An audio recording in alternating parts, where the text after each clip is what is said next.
Hi friends, welcome to Homemaking Mantra. This is Shanti. Welcome to Daily Vlogs.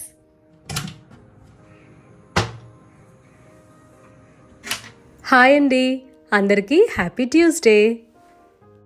పొద్దున్నే నిద్ర లేవగానే కిటికీ తీయగానే ఒక మంచి వ్యూ, శుభ్రమైన వంటగది, మార్నింగ్ పూజ చేసేసుకుంటే చాలా ప్రశాంతంగా ఉంటుంది.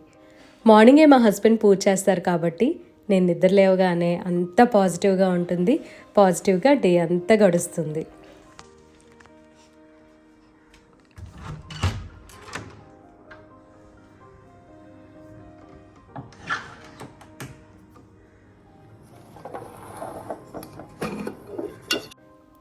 బ్రేక్ఫాస్ట్ కోసము రాగి జావా ప్రిపేర్ చేస్తున్నాను. కిచెన్లోకి మనం రాగానే ఏ పని అయితే మనం చేయాలి అని అనుకుంటామో వాటికి కావాల్సిన వస్తువులన్నీ కౌంటర్ మీద ముందు రోజు రాత్రి పెట్టేసుకుంటాను. రాగి జావని బాగా కుక్ చేసుకొని తీసుకోవాలి కాబట్టి ఫస్ట్ అది స్టవ్ మీద పెట్టేసి సిమ్లో పెట్టి మధ్య మధ్యలో తిప్పుతూ ఉంటాను. ఆ తర్వాత ఇంకా కావాల్సిన వెజిటబుల్స్ అవన్నీ కట్ చేసుకుంటా. ఈలోపు సిద్ధు ఏం చేస్తున్నాడు అని ఒకసారి చూడటానికి వెళ్ళాను. తనకి ఎగ్జామ్స్ జరుగుతున్నాయి. సో మార్నింగ్ లేపా అనమాట. 5:15 అట్లా లేపితే నెమ్మదిగా లేచాడు, ఇంకా చదువుతూ ఉన్నాడు. కలర్స్లో ఒకటి కనిపిస్తుంది కదా, అది తన ప్రాజెక్ట్. హిస్టోగ్రామ్ ప్రిపేర్ చేసి ఇవాళ స్కూల్కి తీసుకువెళ్ళాలి. ఎగ్జామ్సే కదా, ప్రస్తుతం నేనైతే డౌట్స్ క్లియర్ చేసేది లేదు, ముందే చదివిచ్చేశాను. సిద్ధు లంచ్ బాక్స్లోకి నా సొంత ప్రయోగము. ఇది ఎట్లా వచ్చింది అంటే ఈ థాట్, బేస్ గ్రేవీ అన్నిటికీ ఒకేలాగా ఉంటుంది, అందులో ఏదైనా డిఫరెంట్గా పన్నీర్ లేదా వెజిటబుల్స్ యాడ్ చేస్తున్నాం. మొన్న రెస్టారెంట్లో మిక్స్డ్ వెజిటబుల్ కర్రీ తెప్పించా కదా, అందులో కార్న్ తప్పించి మిగతా అన్నీ ఉన్నట్లు ఉన్నాయి. సరే అసలు కార్న్, క్యాప్సికమ్, గ్రీన్ పీస్ వేసి కూర చేద్దాము అని చెప్పి అనుకున్నా. మీలో ఈ కర్రీ చాలామందికి తెలిసే ఉంటుంది, కాకపోతే నేను ఫస్ట్ టైం చేస్తున్నా. కళాయిలో ఆయిల్ హీట్ చేసుకొని జీరా యాడ్ చేసి ఆనియన్స్ కూడా యాడ్ చేసుకొని కొంచెం సాల్ట్ వేసి ఆనియన్స్ ఫ్రై చేసుకోవాలి. మగ్గితే సరిపోతుంది. సిద్ధుకు ఒక్కడికి కర్రీ చేస్తున్నా కాబట్టి కొద్దిగా అల్లం వెల్లుల్లి పేస్ట్ వేస్తున్నాను. పచ్చిమిరపకాయ కూడా యాడ్ చేయాల. మీరు పచ్చిమిరపకాయ వేసుకోవచ్చండి. కర్రీ కొంచెమే చేసేటప్పుడు కారం మరీ ఎక్కువైపోతుంది. అల్లం పేస్ట్, కారం, తర్వాత గరం మసాలా ఇవన్నీ యాడ్ చేస్తాం కదా, సో అందుకని పచ్చిమిరపకాయ వదిలేసాను. అల్లం వెల్లుల్లి పేస్ట్ కూడా తక్కువ వేసా. హోల్ స్పైసెస్ కూడా యాడ్ చేయలేదు. ఇప్పుడు ధనియా పౌడర్, జీరా పౌడర్ కొంచెం కొంచెం వేసుకుంటున్నాను.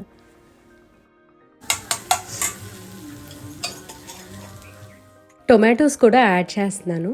మనం ఎప్పుడు చేసినట్లు ఆనియన్, టొమాటో మగ్గిచ్చేసి మిక్సీ పట్టుకుని కూడా గ్రేవీ ప్రిపేర్ చేసుకోవచ్చు. ఇవాళ ఎందుకో ఇట్లాగే చేయాలి అని అనిపించింది, సో టొమాటోస్ కొంచెం సన్నగానే కట్ చేశాను. ఉప్పు ఆల్రెడీ వేసాం కాబట్టి కారము, పసుపు యాడ్ చేసుకోవాలి. అవన్నీ బాగా మిక్స్ చేసుకొని మూత పెట్టి కొంచెంసేపు మగ్గించుకోవాలి. మధ్య మధ్యలో తిప్పుతూ ఉండాలి. మధ్య మధ్యలో తిప్పకపోతే కింద అడుగంటుతుంది. నాన్ స్టిక్ అయినా సరే, స్టీల్ వాటిలో చేసినా దేనిలో చేసినా అడుగంటుతుంది.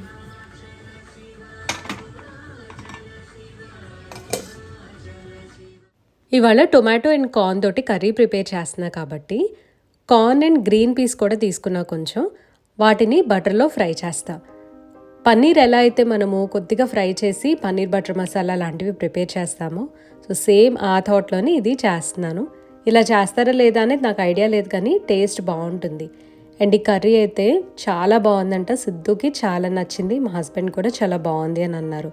సో తప్పకుండా మీరు ట్రై చేయండి. టొమాటో మనం పేస్ట్ చేయట్లేదు కాబట్టి ఒకవేళ ఇంకా చంక్స్ లాగా కనిపిస్తున్నాయంటే, మనం ఎగ్ పొరట్ చేసేటప్పుడు ఎగ్గును కొడతాం కదా, అలా టొమాటోని కొంచెం కొట్టేసి బాగా కలిపేసి ఫ్రై చేయండి. టొమాటో కర్రీ ఫుల్గా ఫ్రై అయిన తర్వాతే corn and green peas add చేసుకుంటాము. కార్న్ అండ్ గ్రీన్ పీస్ బాగా కలిపేసిన తర్వాత పోసామా లేదా అన్నట్టుగా కొంచెం వాటర్ పోసుకోవాలి. అల్లం వెల్లుల్లి పేస్ట్ ఆల్మోస్ట్ అయిపోవచ్చింది, సో ఆ బాటిల్ కడిగేసి ఆ వాటర్ పోసేసాను. కూరని బాగా కలిపేసి మూత పెట్టి మగ్గించుకోవాలి. ఆయిల్ బయటకు వచ్చే వరకు మనం కుక్ చేసుకోవచ్చు, లేదంటే బాగా దగ్గర పడుతుంది కదా అంతవరకైనా ఉంచవచ్చు. లాస్ట్లో కసూరి మేతి, గరం మసాలా అండ్ కొత్తిమీర యాడ్ చేసుకోవాలి. గరం మసాలా కొద్దిగానే యాడ్ చేయండి. ఇంతేనండి, కర్రీ రెడీ అయింది. కౌంటర్ని కొంచెం వాటర్ పోసి నీట్గా తుడిచేశాను. చపాతీ పిండిని బాగా కలపాలి. రాత్రి కలపలేదన్నమాట, సో మార్నింగే కలిపి ఫ్రెష్గా పక్కనుంచేసా. కూర రెడీ అయిపోయింది. చపాతీలు కూడా మొత్తం అన్నీ ప్రిపేర్ చేసి ఉంచాను. మా హస్బెండ్కి కూడా ఇవాళ చపాతీ అండ్ కొంచెం కర్రీ ఉంటే అది బ్రేక్ఫాస్ట్ కింద పెట్టేశాను. పొద్దున్నే చపాతీ లేదా శాండ్విచ్ చేస్తున్నా కదా సిద్ధుకి, సేమ్ అదే నేను మా హస్బెండ్కి బ్రేక్ఫాస్ట్ కింద ఇచ్చేస్తున్నాను ఈ మధ్య. సిద్ధుకి బ్రేక్ఫాస్ట్లో ఇవాళ ఓన్లీ రాగి జావా ఇస్తున్నాను. అది కూడా ఒక గ్లాస్ సరిపోతుంది. కొంచెం బెల్లము మిల్క్ ఇస్తాం కదా, సో పాయసం తిన్న ఫీలింగ్ వస్తుంది. అదే సమ్మర్లో అయితే కొద్దిగా ఉప్పు, మజ్జిగ, ఉల్లిపాయలు అలాంటివన్నీ యాడ్ చేసుకోవచ్చు. సిద్ధు బ్రేక్ఫాస్ట్ చేస్తూ ఉన్నాడు.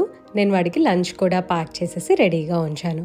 కూర చల్లార్చాలి కదా, అది ముందే బాక్స్లో వేసేసి పక్కన పెట్టా. సెకండ్ బెడ్రూమ్లో ఉండే రైటింగ్ టేబుల్ని ఒకసారి క్లీన్ చేస్తున్నా. ఈ blue colour bottle car windshield cleaner. Wipers on చేసినప్పుడు కొద్దిగా వాటర్ కూడా స్ప్రే చేస్తుంది కదా, అందులో ఈ లిక్విడ్ వేస్తారనమాట. దీంతో క్లీన్ చేస్తే సర్ఫేస్ చాలా నీట్గా ఉంటుంది. ఈ ఆలోచన నాకు ఎందుకు వచ్చిందనే చెప్తాను. ఒకసారి సిద్ధు డ్రావర్ బాగా డర్టీగా ఉంది. మొత్తము పెన్సిల్స్ మడ్జెస్ అన్నీ పడ్డాయి ఆ డ్రావర్లో. ఎలా క్లీన్ చేయాలో తెలియక సరే పక్కన ఇది కనిపిస్తే కొంచెం డ్రాప్స్ వేసేసి క్లీన్ చేశాను. చాలా నీట్గా వచ్చింది. అప్పటి నుండి కూడా రైటింగ్ టేబుల్ లేదా ఏదైనా బాగా మెస్సీ సర్ఫేసెస్ అన్నీ కూడా దీంతో క్లీన్ చేస్తున్నా. ఇది వచ్చేసరికి లామినేట్ వుడ్కి చాలా బాగా పనిచేస్తుంది. ఆబ్వియస్లీ ఇది గ్లాస్ క్లీనర్ కాబట్టి మిర్రర్ లేదా ఏదైనా క్లియర్ సర్ఫేసెస్ కూడా మనం క్లీన్ చేసుకోవచ్చు. ఇది చిన్నది క్లియర్ ప్లాస్టిక్ నోట్ ప్యాడ్. ఇది కూడా చాలా నీట్గా క్లీన్ అయింది. ఒకసారి చూడండి ఎంత షైనీగా ఉందో.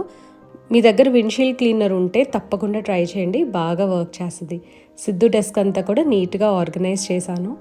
ఆ తర్వాత వెజిటబుల్స్ కొన్ని ఆర్గనైజ్ చేస్తున్నా. ఇవి మా ఫ్రెండ్ కొడైకెనాల్ నుంచి తీసుకొచ్చింది. వాళ్ళు ట్రిప్కి వెళ్ళారు, వాళ్ళ యానివర్సరీ అయితే. సో వెజిటబుల్స్ అవన్నీ ఫ్రెష్గా ఉన్నాయి, ఆర్గానిక్ అనమాట, అందుకని తెచ్చింటాను. అండ్ ఆ చిన్న గిన్నెలో ఉన్నవి చాక్లెట్. రెడ్ రాడిష్ ఉంది కదా, వాటికి లీవ్స్ వచ్చాయి. ఆ లీవ్స్ మనము తినచ్చు, ఎడిబుల్ అనమాట. సో అందుకని దాంతో పప్పు చేస్తాయి. ఇవాళ రెసిపీ జస్ట్ ఊరికే ఒకసారి చూపిస్తాను. రాడిష్ లీవ్స్ వెజిటబుల్స్ కట్ చేస్తూ మా కజిన్స్ తోటి కాన్ఫరెన్స్ కాల్ మాట్లాడుతూ ఉన్నాను. అమ్మ వాళ్ళు, పిన్ని వాళ్ళు కూడా జాయిన్ అయ్యారు. రాడిష్ లీవ్స్ కట్ చేసి పెట్టుకున్నా కదా, పప్పు కూడా నానబెట్టా. పెసరపప్పు తక్కువగా ఉన్నాయని కొద్దిగా ఎర్రకందిపప్పు కూడా యాడ్ చేశాను. ఒక పచ్చిమిరపకాయ, రాడిష్ లీవ్స్, కందిపప్పు, పెసరపప్పు అన్నీ కూడా కొద్దిగా వాటర్ పోసి కుక్కర్ పెట్టేస్తాయి. ఇప్పుడు ఒక 3-4 విజిల్స్లో అది ఈజీగా కుక్ అయిపోతుంది. కిచెన్లో కొంచెం పని చేసుకొని మరీ లేట్ అయిపోతుందిలే అని వర్కౌట్కి వచ్చేసాను. లైట్ వర్కౌటే కదా నేను చేసేది. సింపుల్ ఎక్సర్సైజెస్ ఏదో ఒకటి ఇట్లా చేస్తూ ఉంటే డే అంతా యాక్టివ్గా అనిపిస్తుంది. డే అంతా కూడా చాలా ఎనర్జెటిక్గా ఉంటుంది. కంపల్సరీ వాటర్ తాగాలి, మంచి ఫుడ్ తినాలి. జస్ట్ ఊరికే చిన్న పోర్షన్స్ తినేసి నేను ఫుల్ డైట్లో ఉన్నా అని నీరసం తెచ్చుకునే కన్నా మనకు కావాల్సిన చక్కగా తింటూ వర్కౌట్ చేస్తే చాలా బాగుంటుంది. రాడిష్ పప్పుకి తాలింపు ప్రిపేర్ చేస్తున్నాను. వెల్లుల్లిపాయలు దంచి పక్కన పెట్టుకుంటున్నా. రాడిష్ పప్పులో కారం వేస్తే అంత టేస్ట్ ఉండదు, ఎందుకంటే పెసరపప్పు యాడ్ చేశాం కదా. చింతపండు కూడా వేయను, ఓన్లీ పచ్చిమిరపకాయలే వేస్తా. ఆనియన్ కూడా అసలు వేయను అనమాట. ఇది ఎందుకు ఇలా చేయటం అలవాటు అయిపోయింది నాకు. ఈ రెసిపీ కూడా నా ఓనే, నేను ఎవరిని అడగలే, ఎందుకంటే అమ్మ అయితే చేయదు ఇది. తాలింపులో ఆవాలు, మినపప్పు, జీలకర్ర, ఎండుమిర్చి, కరివేపాకు, వెల్లుల్లిపాయ, కొద్దిగా మెంతిపిండి ఇవన్నీ వేశాను. దాంతోపాటు ఈ మధ్య తమిళనాడు వాళ్ళు చేసుకుంటారు వడగం అని చెప్పి అంటున్నా కదా, ఒకలాంటి తాలింపు ముద్ద. సో అది కూడా కొంచెం వేసా, టేస్ట్ బాగుంటుంది అని. ఆ తర్వాత పప్పు కూడా యాడ్ చేసేసి ఒక 2 minutes బాయిల్ చేశాను అంతే, ఎందుకంటే ఆ పప్పుకి కొంచెం తాలింపు ఫ్లేవర్ పట్టాలి అని చెప్పి. స్టవ్ స్విచ్ ఆఫ్ చేసుకోవటమే, రాడిష్ పప్పు రెడీ అవుతుంది. పప్పుతో పాటు ఫ్లాట్ బీన్స్ కూడా ఫ్రై చేస్తున్నాను. ఈ మధ్య పప్పు తరచూ చేస్తున్నా, ఎందుకంటే మా హస్బెండ్ వెజిటేరియన్ కింద టర్న్ అయ్యారు కదా. ప్రతిరోజు అప్పడాలు, వడియాలు ఇవన్నీ ఫ్రైడ్ ఫుడ్ ఎందుకు అని చెప్పి ఒక ఫ్రై కర్రీ నంచుకునే విధంగా నేను ప్రిపేర్ చేస్తున్నాను. అంటే మనకి కొన్ని కర్రీస్ ఉంటాయి కదా, ఫ్రై కర్రీస్, అవి కలుపుకొని తింటాము అట్లా. సో అలా తినచ్చు, అండ్ అట్లాగే పప్పుతో పాటు కూడా తినచ్చు. అలా ప్లాన్ చేసుకుంటున్నాను. రాడిష్ పప్పు అయితే అందరూ తినలేరండి. సో ఎవరైనా ట్రై చేయాలి అనుకుంటే మీ వర్షన్లో మీరు ఎట్లా చేసుకుంటే బాగుంటుంది అనే దాన్ని బట్టి మీరు ప్లాన్ చేసుకోవచ్చు. నేను కిచెన్ని చూపిస్తానన్నాను కదా, అక్కడక్కడ ఫినిషింగ్ టచెస్ అయితే ఉన్నాయి. అంటే బయట డోర్స్కి వేయాలి, అంటే బ్లాక్ కనిపిస్తుంది కదా, ఆ చోటంతా కూడా గోల్డ్ పెయింట్ చేసేయాలి. సో ఊరికే ఇవాళ నేను ఫైనల్ లుక్ అయితే చూపిస్తున్నాను. చాలా నచ్చిందండి మా కజిన్స్కి వాళ్ళందరికీ కూడా. నాకు కూడా మార్నింగ్ బ్రైట్గా అనిపిస్తుంది. లైక్ బయట ఫుల్ లైట్ ఉంటుంది కదా, బ్లెండ్ అయిపోయిందనమాట. ఇంతకుముందు అయితే కొంచెం తెలిసేది అక్కడ విండో ఉందని. ఇప్పుడు రియల్గా బయట చూస్తుంటే బాగుంది. అంటే మన రియల్గా చూసిన దానికి కెమెరాలోకి చాలా డిఫరెన్స్ అయితే ఉంది. ఇది కంప్లీట్గా డ్రై అయింది కదా, మళ్ళీ నెక్స్ట్ వీక్ కానీ లేకపోతే ఈ వీక్లోనే ఒకరోజు చూసుకొని సెకండ్ టైం ఇంకొక కోటింగ్ వేస్తాను. ఇది ఇండోర్ అండ్ అవుట్డోర్ రెండిటికి యూజ్ చేసుకోవచ్చు అని చెప్పి బాటిల్ మీద స్పెసిఫై చేసి ఉంది. బాటిల్ లింక్ని డిస్క్రిప్షన్లో ప్రొవైడ్ చేస్తాను, ఇంట్రెస్ట్ ఉన్న వాళ్ళు చెక్ చేయండి. మధ్యాహ్నం లంచ్లోకి ఒక ఎగ్ బాయిల్ చేసి ఉంచాను. అది ఓన్లీ వైటే తీసుకుంటున్నా, ఎల్లో తీసుకోవటం లేదు. దోసకాయ పచ్చడేమో సండే ప్రిపేర్ చేశా కదా, అది ఫ్రిడ్జ్లో పెట్టేసా మిగిలింది. సో అది కూడా వేసుకున్నా ఇవాళ. రాడిష్ పప్పు అండ్ చిక్కుడుకాయ ఫ్రై. ఇవన్నీ తిన్న తర్వాత ఇంకా పెరుగన్నం అయితే తింటలేదండి, ఇప్పటికే హెవీగా అనిపిస్తుంది. సో అందుకని చెప్పి ఒక గ్లాస్ మజ్జిగ తాగుతున్నా. 2 days నుంచి కూడా నేను అలాగే చేస్తున్నాను. పెరుగన్నం తినకపోతే కూడా చాలా డిఫరెన్స్ వచ్చింది అని అనిపించింది. అండ్ అన్నం అంతేకాదు, మళ్ళీ నేను సెకండ్ టైం అయితే పెట్టుకుంటాను. మన వ్యూవర్ ఒకరు అడిగారు అనమాట, మీరు అన్నం చాలా కొంచెం తింటారని. అదేం లేదండి. లంచ్ తర్వాత కొంతసేపు టీవీ చూసిన. మన సబ్స్క్రైబర్స్ కొంతమంది కామెంట్ సెక్షన్లో చెప్పారు, మిసెస్ పర్ఫెక్ట్ అని చెప్పి హాట్స్టార్లో వచ్చింది కొత్త సిరీస్ అని, లావణ్య త్రిపాఠి సిరీస్. చాలా బాగుంది, నాకు బాగా నచ్చింది అనమాట. అంటే డిఫరెంట్ కాన్సెప్ట్, లాక్డౌన్ బేస్డ్. అంటే మేబీ కొంచెం ఏదైనా డ్రామా కావాలి అనుకునే వాళ్ళకి బోర్ కొడుతుందేమో. This is like kind of slow పీస్ఫుల్గా వెళ్తూ ఉంది. ఆఫ్టర్నూన్ కూడా నేను 1 hour కన్నా ఎక్కువ చూడలేదండి, ఎందుకంటే అడిక్షన్ అనేది వచ్చేస్తుంది. 2 episodes అయితే కంప్లీట్ చేశాను. ఇంకా ఈవినింగ్ సిద్ధు వచ్చిన తర్వాత వాడికి కొంచెం స్నాక్స్ అది పెట్టేసేసి వాడి రూమ్ మొత్తం అంతా కూడా చూపిద్దాము అని అనుకున్నా. సర్దిన తర్వాత నేను వీడియో తీయటం మర్చిపోయాను మధ్యాహ్నం. ఇక్కడ మా హస్బెండ్ కింద కూర్చొని బుక్స్ అవి చదువుకుంటారు, ఒక్కొక్కసారి వర్క్ చేసుకుంటారు. అందుకని కింద ఒక క్లాత్ లాగా వేశాను. ఏదైనా మ్యాట్ క్లాత్ వేసుకోవాలి, అప్పుడే దేవుడి పుస్తకాలు చదువుకోవాలన్నమాట. అలా కటిక నేల మీద కూర్చొని దేవుడి పుస్తకాలు ఏవి చదవకూడదు అని అంటారు.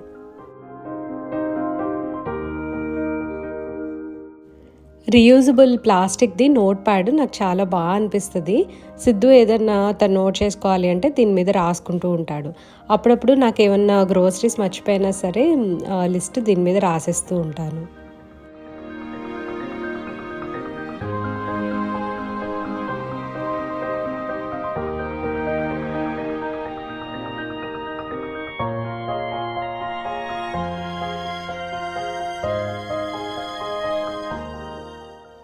ఈవినింగ్ కాఫీ ప్రిపేర్ చేసుకునేటప్పుడు ఒక విషయం గుర్తొచ్చింది. మొన్న కాఫీ డికాషన్ ఎలా చేయాలి అని చూపించా కదా, అందులో నేను యూజ్ చేసిన ఫైన్ సిరామిక్ టంబ్లర్స్ ఉన్నాయి కదా, చాలామంది అడుగుతూ ఉన్నారు. అండ్ అవుట్ ఆఫ్ స్టాక్ ఉండటం వలన బాగా డిసప్పాయింట్ అయ్యారు. స్టిల్ నేను కూడా చెక్ చేస్తూ ఉన్నాను. టెంపరర్లీ అవుట్ ఆఫ్ స్టాక్ అని చెప్పి నేను తీసుకున్న దానికి ఉంది. సో మేబీ ఫ్యూచర్లో అది రావచ్చు కదా, ఎప్పుడన్నా వస్తే మాత్రం నేను మీకు డెఫినెట్గా ఇన్ఫార్మ్ చేస్తాను. ఈవినింగ్ ఇవాళ బాగా చల్లగా ఉంది. మొన్న 2 days అయితే బాగా వేడి అనిపించింది. కొంచెం కంగారు పడ్డాము, సమ్మర్ స్టార్ట్ అయిపోయిందేమో అయ్యో అని చెప్పి. మళ్ళీ యాజ్ యూజువల్ క్లైమేట్ అయితే బాగా ఎంజాయ్ చేస్తున్నాను.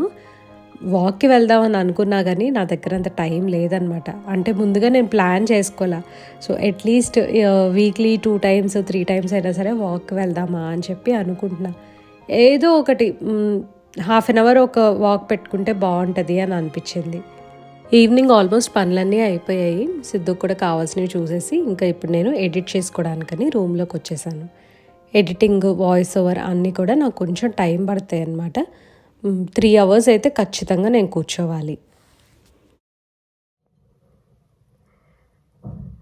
Guava with chaat masala sprinkle చేసుకొని డిన్నర్కి తీసుకుంటున్నా. ఇప్పుడు టైం 6 అవుతుంది. ఇది అండ్ కొంచెం పొమగ్రానేట్ ఉన్నాయి, పొమగ్రానేట్ కూడా తీసుకుంటాను. అండ్ షియా సీడ్ వాటర్ తాగుతాను. ఆఫ్టర్నూన్ నా లంచ్ చూసారు కదా, సో నార్మల్గా లంచ్ అయితే చేస్తున్నా. అండ్ స్వీట్స్ తీసుకుంటున్నాను. మా ఫ్రెండ్ మార్నింగ్ చాక్లెట్ ఇస్తే లైక్ ఒక 2 చిన్న బ్రిక్స్ ఆఫ్ చాక్లెట్ తీసుకున్నా. ఇట్లాగా ఓన్లీ 3 days అనుకున్నాను. సో 3 days కంప్లీట్ అయింది. ఇంకా అంటే ఇవాళ 3 days కంప్లీట్ అవుతుంది. సో మళ్ళీ రేపైతే నేను డిన్నర్ చేస్తా.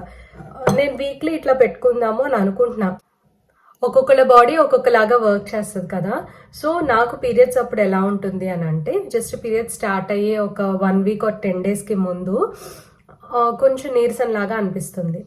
అది కూడా తినకపోతేనే ఉంటుంది. నార్మల్గా అయితే నేను నా పనులన్నీ అన్నీ చేసుకోగలను. అది నేను అనుకుంటే టోటలీ హార్మోనల్ ఇన్ఫ్లుయెన్స్ అనుకుంటున్నాను. సో నేను ఆ టైంలో ఏం చేస్తా అంటే నైట్ డిన్నర్ యూజువల్గా చేసేస్తున్నా.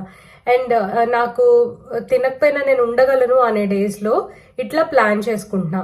ఏదన్నా 1 or 2 variety of fruit, Shia seed water.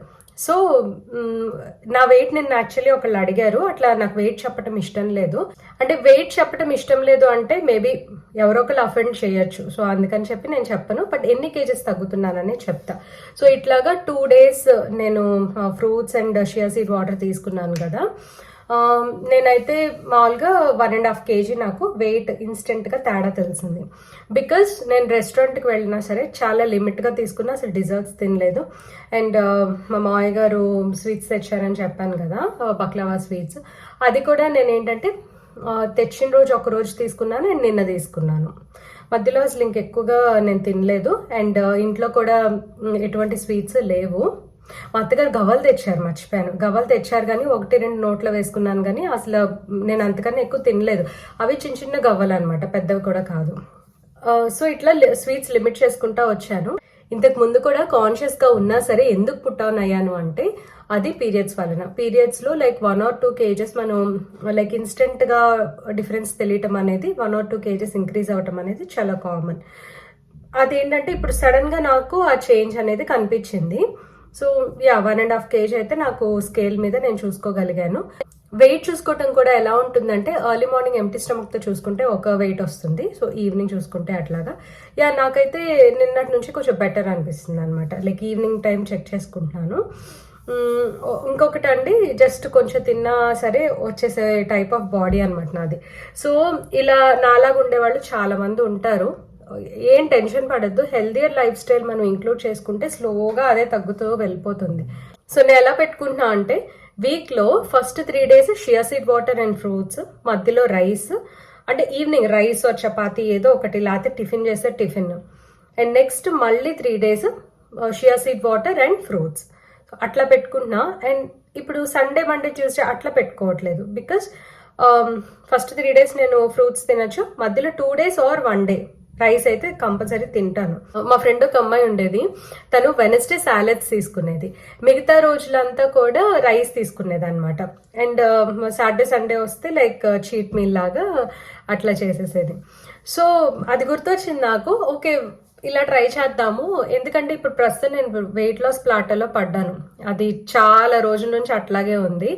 అది మాత్రం నాకు అసలు చేంజ్ అవ్వట్లా.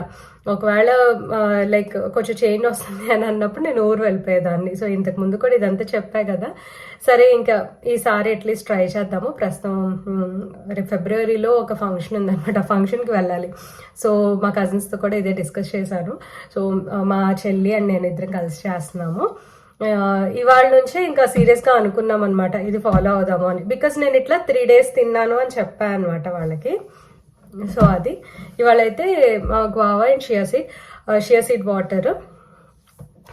ఆకలి వేస్తుందా అని అంటే నాకైతే ఆకలి వేయట్లేదండి, ఎందుకంటే షియా సీడ్స్ బాగా ఫిల్లింగ్గా ఉంటుంది. మధ్యాహ్నము నేను అసలు ఎటువంటి గిల్ట్ ఫీల్ అవ్వకుండా డైట్ అని చెప్పి మైండ్లో పెట్టుకోకుండా నాకు కావాల్సిన మీల్ చక్కగా నేను తిన్నాను. 2 times పప్పు కలుపుకున్నాను, ఇంత కూర పెట్టుకొని చక్కగా తిన్నాను. సో అట్లా తింటే ఏంటంటే మనకి ఒక సాటిస్ఫైయింగ్ మీల్ తిన్న ఫీలింగ్ ఉంటుంది. చూడండి, మన చిన్నప్పుడు మనకు అన్నం తినటం ఇష్టం లేకపోవచ్చు, బట్ పెద్ద అయిన తర్వాత మాత్రము will crave for rice. So like ఇదైతే అందరికీ ఉండదు. బాగా ఫిజికల్ అపీరియన్స్ మీద ఎక్కువ కాన్షియస్గా ఉండే వాళ్ళైతే చక్కగా కీటోస్ చేసేస్తారు, బాగుంటుంది, వాళ్ళకి వర్కౌట్ అవుతుంది రైస్ తినపైన నేను ఉండగలను అని. కానీ నాకు అట్లా కుదరదండి. యూనో మనం మామూలుగా నాకేంటంటే like I'm a foodie basically.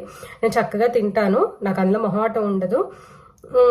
అందుకని చెప్పి నేను ఎట్లా అంటే మధ్యాహ్నం ఫుల్ లంచ్, మార్నింగ్ బ్రేక్ఫాస్ట్ నాకు కావాల్సినవన్నీ తిని, కావాల్సినవి అంటే మళ్ళీ I'm not including junk in that. So evening వచ్చేసరికి ఇట్లాగా ఫ్రూట్స్ అనుకుంటున్నాను. సో ఎవరన్నా సరే ఇట్లా ఫాలో అవ్వాలి అంటే ఫాలో అవ్వచ్చు. అండ్ ఇంతకుముందు నేను ఇంటర్మిటెంట్ ఫాస్టింగ్ అదంతా కూడా చెప్పాను కదా, సో అదే ఫాలో అవుతున్నాను. కానీ నన్ను చాలా మంది విండో అడుగుతున్నారు. అవి నేను పెట్టుకునేది ఏంటంటే హెల్దీ లైఫ్ స్టైల్గా పెట్టుకున్నా intermittent fasting. So instant results కోసం కాదు కాబట్టి ఆ విండో అయితే ఇప్పుడు నేను ఫాలో అయ్యేది ఎవరికి వర్కౌట్ అవ్వకపోవచ్చు. నేను ఇప్పుడు అరౌండ్ 7:30కి అట్లాగా తింటాం ఆపేస్తాను.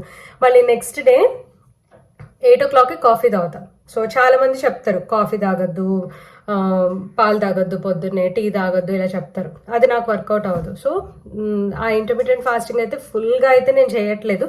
బట్ ఆ టైమింగ్స్ ఉంటాయి చూసారా, అదొక్కటి మెయింటైన్ చేస్తున్నాను. సో నాది వచ్చేసరికి ఏంటంటే 7:30కి నేను క్లోజ్ చేసేసి మార్నింగ్ 8 o'clockకి కాఫీతో స్టార్ట్ చేస్తాను. లైక్ 9:30 or 10కి ఇంకా బ్రేక్ఫాస్ట్ తోటి మళ్ళీ స్టార్ట్ చేస్తున్నాను అనమాట. సో అట్లాగా సో అంతేనండి, ఇది ఇంతతో వీడియో క్లోజ్ చేస్తున్నాను ఇవాళ. మీకు అందరికీ ఈ వీడియో నచ్చినట్లయితే తప్పకుండా లైక్ చేయండి, కమెంట్ చేయండి, ఛానల్కి సబ్స్క్రైబ్ చేసుకోండి. Thank you for watching. Thank you for your time.